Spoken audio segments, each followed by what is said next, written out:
All right, we're going to be working on tibial nerve flossing. So sometimes when a nerve is irritated or on the back end of some sort of radicular scenario, we need to get the nerve moving because having the nerve move through the neuronal sheath allows that nerve to desensitize or get out of pain, but also supplies with nutrition. So if a nerve has had a traction injury or compression injury of some sort, the wall layering degeneration that's occurred can obviously heal.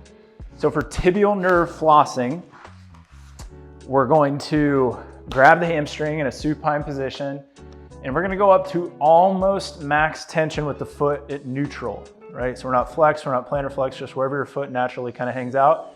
I would not go up to max tension because as you're gonna see, if I max out, it's gonna be very hard to get my foot to move anywhere in space. What I'm gonna start is right below that kind of threshold. Then I'm gonna flex the foot maximally, extend the toes.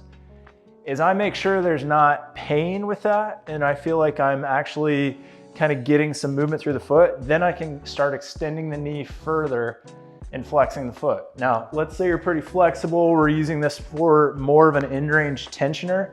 We can use some sort of band around kind of the forefoot, midfoot here. Same thing, pull the foot up to neutral.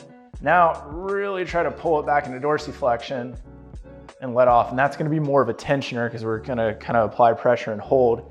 And that can be a tibial nerve flosser.